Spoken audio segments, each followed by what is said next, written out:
యతో ధర్మస్తతో హనుమ, యతో హనుమస్తతో జయ.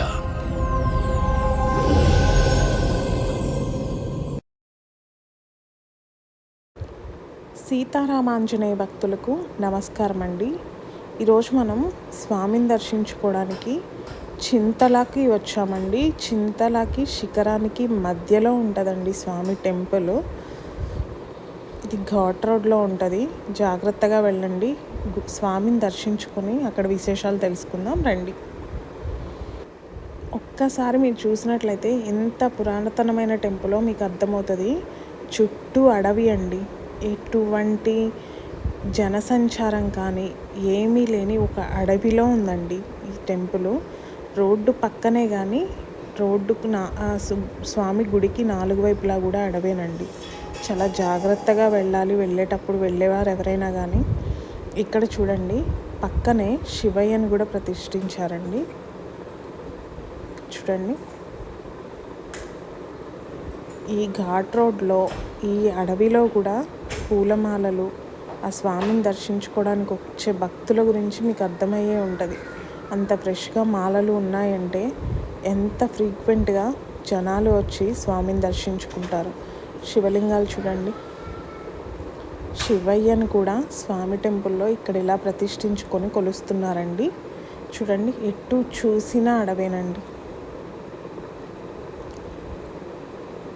ఎటు చూసినా అడవేనండి. ధ్వజస్తంభం చూడండి, చాలా పురాతనమైన టెంపుల్ అండి. నేను దీనికి ఈ టెంపుల్ టైమింగ్స్ అవి అయితే ఏ ఇయర్ అది అయితే చెప్పలేనండి. నాకు ఇక్కడ ఎవరు కూడా చుట్టుపక్కల ఎవరు కనిపించలేదు. స్వామి ఎదురుగా ఆయన వాహనమైన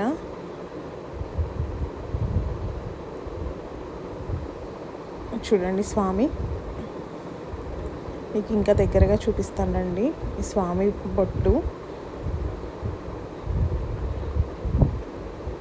శివయ్య అండి. చూడండి, మీరు కొబ్బరికాయలు కొట్టి తమలపాకులతో ఎంత ఫ్రెష్గా ఉందో. ఎంత ఇక్కడ నేను ఎవరితో మాట్లాడడానికి నాకు ఎవరు కనిపించలేదండి. నిజంగా స్వామి దగ్గర చాలాసేపు వెయిట్ చేశాను, ఎవరైనా వస్తారేమో కానీ ఎవ్వరూ కనిపించలేదండి. కానీ నాకు స్వామిని చూసి ఈ మాలలు కానీ ఈరోజు వెలిగించిన దీపాన్ని కానీ చూసాక అర్థమైంది, ఇంత అడవిలో కూడా వచ్చి స్వామిని పూజిస్తున్నారంటే ఎంత స్వామిని నమ్ముకున్న వాళ్ళు వస్తున్నారు, స్వామి ఎంత సత్యమైన స్వామి ఇక్కడ అని మాత్రం నాకు ఒకటి అర్థమవుతుందండి. మీరు కూడా గమనిస్తే మీకు కూడా అదే అర్థమై ఉండొచ్చు. చూడండి, ఎంత పకడ్బందీగా కట్టారో స్వామి గుడిని. ప్రదక్షిణలు చేయడానికి ఇలా ప్రదక్షిణలు చేసే మార్గం అండి ఇది. గుడిలోనే ఇది ప్రదక్షిణ మార్గం అండి. చూడండి, స్వామిని దగ్గర నుంచి చూడండి, తమలపాకులతో పువ్వులతో స్వామిని ఇంత అడవిలో స్వామిని కొలుస్తున్నారంటే చాలా సంతోషంగా ఉందండి నాకైతే. ఇక్కడ స్వామి గద దగ్గర కానీ ఇక్కడ చుట్టూ చూసుకుంటే మీకు కాయిన్స్ అతికించి ఉన్నాయి. చూసారండి మీరు గమనించినట్లయితే. కాయిన్స్ కూడా ఎందుకు పెట్టారో నాకు నిజంగా చాలా తెలుసుకోవాలని ట్రై చేశానండి నేను. నాకు నిజంగా నాకు అర్థము కాలేదు. ఎవరు కూడా స్వామి గుడి గురించి కానీ చుట్టుపక్కల వాళ్ళు కానీ స్వామిని పూజించుకునే వాళ్ళు కానీ ఎంతసేపు ఉన్నా కనిపించలేదండి. సో నేను మీకు ఇంకా వివరంగా చెప్పలేకపోతున్నా, సారీ అండి. ఇదండి దేవాలయం బయట నుంచి పూర్తిగా చుట్టూ అడవేనండి. చుట్టూ అడవే, చాలా ప్రశాంతంగా ఉందండి. ఒక 60 కిలోమీటర్స్ కొండ పైకి వచ్చిన తర్వాత ఈ స్వామి గుడి ఉందండి.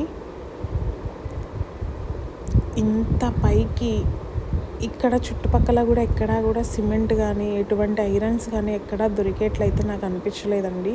మేము వచ్చిన 60 కిలోమీటర్స్లో కూడా ఎక్కడా కనిపించలేదు.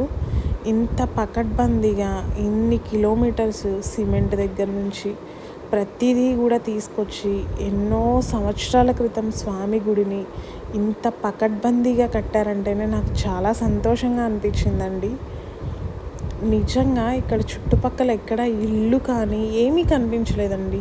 నాకు తెలిసి లోపలికి అడవి లోపలికి ఏమైనా తండాలు ఉంటాయేమో, దానిలోంచి స్వామిని దర్శించుకోవడానికి వచ్చి ఇలా పూజలు చేస్తున్నారేమో నాకు తెలియదు. కానీ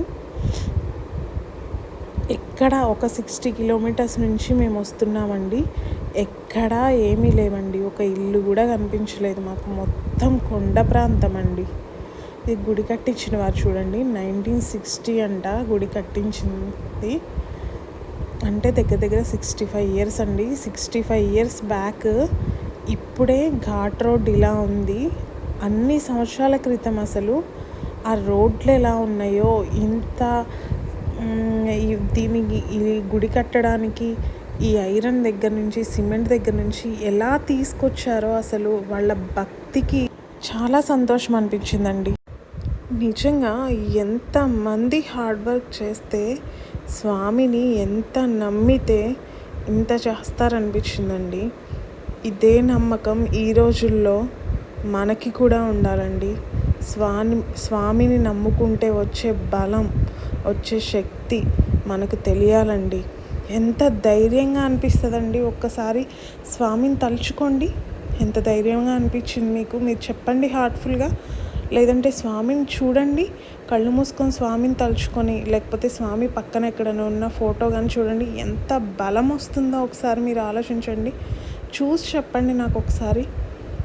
నేను స్ట్రాంగ్గా చెప్తున్నానండి, మన స్వామి నమ్ముకున్న భక్తులకి, మనలాంటి వాళ్ళకి ఎంత ధైర్యాన్ని, శక్తిని, బలాన్ని ఇస్తారో నేను అనుభవించి చెప్తున్నానండి. స్వామిని నమ్మి నేనెంత బలాన్ని పొందానో, నేనెంత అనుకున్నవి సాధించానో, నేనెంత హ్యాపీగా బతుకుతున్నానో నా పిల్లల్ని చూసుకుంటూ, నా భర్తతో, మీరు కూడా అంతే సంతోషంగా బతకాలని నేను ఈ కార్యాన్ని మొదలుపెట్టానండి. దయచేసి స్వామిని నమ్ముకోండి. స్వామిని మించిన శక్తి లేదండి నా దృష్టిలో అయితే. నాకు అమ్మ లేదు, నాన్న లేరు. నాకు నాన్న అంటే స్వామేనండి.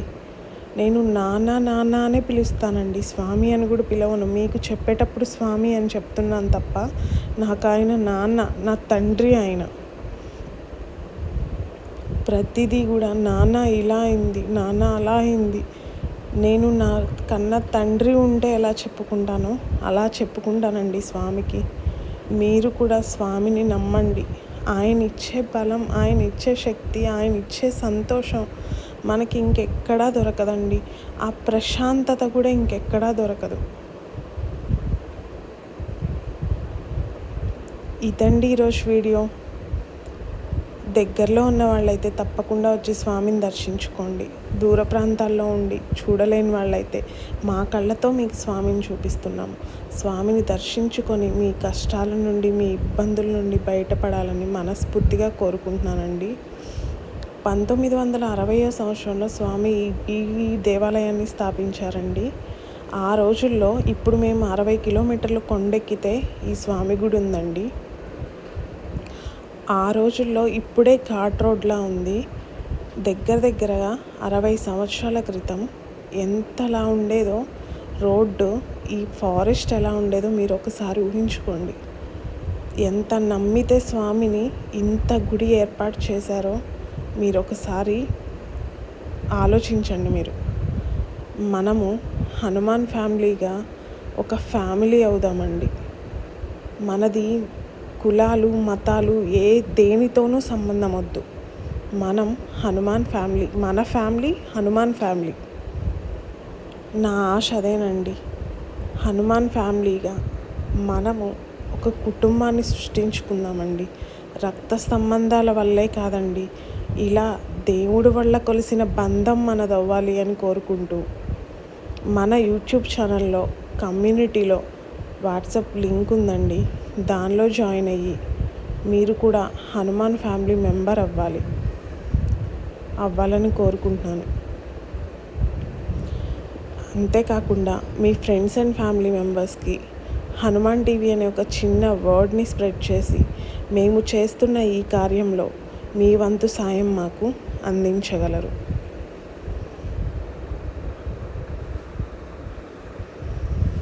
మన హనుమాన్ ఫ్యామిలీ అంతా ఆయురారోగ్యాలతో, అష్టైశ్వర్యాలతో, సుఖ సంతోషాలతో, భోగ భాగ్యాలతో, పిల్ల పాపలతో సంతోషంగా, ఆనందంగా, ఆరోగ్యంగా ఉండాలని మన స్వామిని మనస్ఫూర్తిగా కోరుకుంటూ జై శ్రీరామ్, జై హనుమాన్. కలియుగంలో ధర్మం కోసం పోరాడే ప్రతి ఒక్కరి వెంట ఉన్నాడు. నీ వెంట ఉన్నాడు.